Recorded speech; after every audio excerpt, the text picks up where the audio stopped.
Welcome, everyone. Today I'd like to briefly discuss the notion of organizational climate. As we discussed previously, culture refers to solutions to internal and external problems that are passed on to new members as a correct way to perceive, think about, and solve problems. It reflects the shared norms, values, and beliefs of organizational members, or how we do things around here. Climate, on the other hand, refers to how people perceive the total environment of their organization, or what things are like around here. Climate is composed of four dimensions: ecology, milieu, the social system, including organizational and administrative structures, and culture that are dynamically interactive within the organization. The following slide shows how climate is influenced by overlapping and interaction among these four key elements. As we mentioned, organizational climate is the total environmental quality within an organization that is influenced by its structure, culture, milieu, and ecology. Climate refers to the environment within the organization, including the school department, a school building, or a school district. Observers may describe the environment as being open, closed, bustling, warm, impersonal, rigid, or informal. Recent attention to school effectiveness has re-emphasized the importance of organizational climate. Research findings indicate that leadership, motivation, and job satisfaction may contribute to positive school and district climates and suggest viable ways to improve schools, learning, and teaching. Over the last several decades, researchers have developed and validated instruments to assess organizational climates. For example, Halpin and Croft developed a conceptual continuum that extends from open to closed climates. They posit that personality is to an individual as climate is to an organization. They constructed the Organizational Climate Description Questionnaire, OCDQ, to better understand the dynamics of school climate by looking at teachers as a group and principal as a leader. It's useful in describing their interaction in schools. The characteristics targeted by the questionnaire include teacher behavior and principal behavior. With regard to teacher behavior, they describe disengagement as indicating that teachers do not work well together. Hindrance refers to principals burdening teachers with bureaucratic committees that teachers see as busy work. Esprit or morale refers to teachers' social needs and whether they are being met and whether they have a sense of accomplishment. The notion of intimacy refers to teachers enjoying friendly relations with one another in the work setting. Principal behavior. Halpin and Croft use the term aloofness to describe formal and impersonal principal behavior, or a person that goes by the book and maintains social distance. They also use the term production emphasis, which refers to close supervision of staff, being highly directive and task-oriented. Thrust is a term that they use to describe the principal's attempt to move the school or improve the school.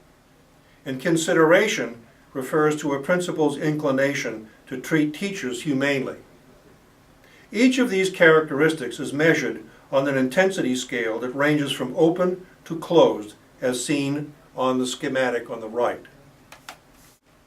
An open climate is described as being energetic, moving towards accomplishing goals in a way that provides satisfaction for group members' social needs.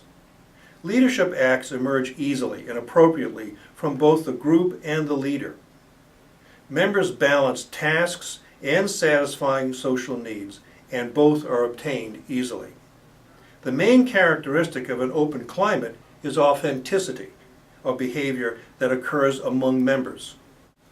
Closed climates, on the other hand, are characterized by apathy, low esprit, and difficulty of group members, teachers, in satisfying their social needs and task accomplishment needs. Members' behavior is construed as inauthentic, and the organization appears to be stagnant.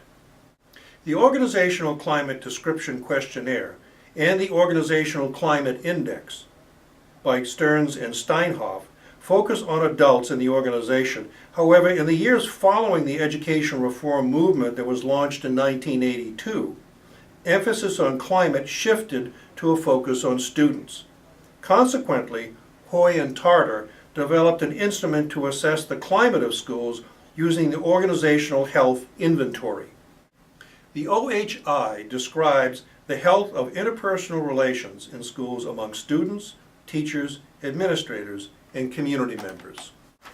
Let's take a brief look at the opposite ends of the excellent school continuum using healthy and sick school climates.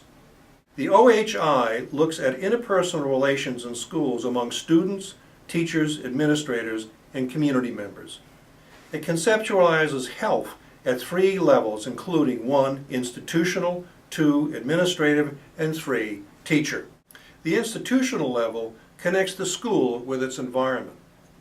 The administrative level controls the internal management function, and the teacher level focuses on the teaching and learning processes.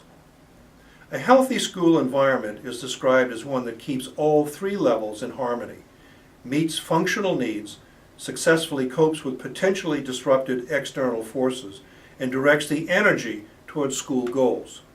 In a healthy school, teachers like their colleagues, job, and students, and are driven to achieve excellence.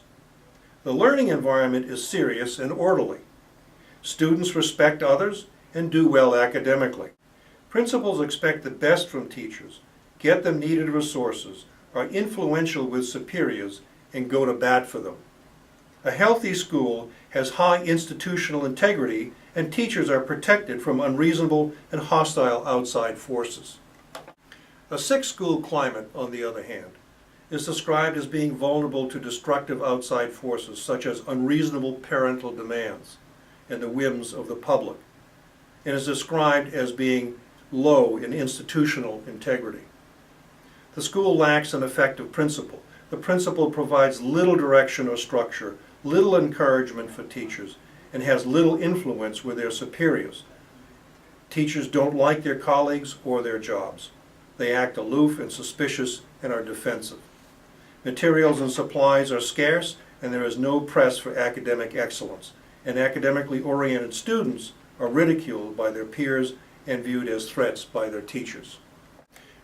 Let's quickly review what you've learned by discussing the notion of organizational climate. Now let's apply what you know. Discuss the elements of climate in your organization and reflect on efforts by leaders to intentionally improve these areas and hence improve the climate.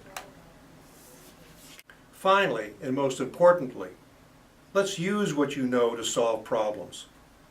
How would you act strategically to influence or change the climate of your organization over time?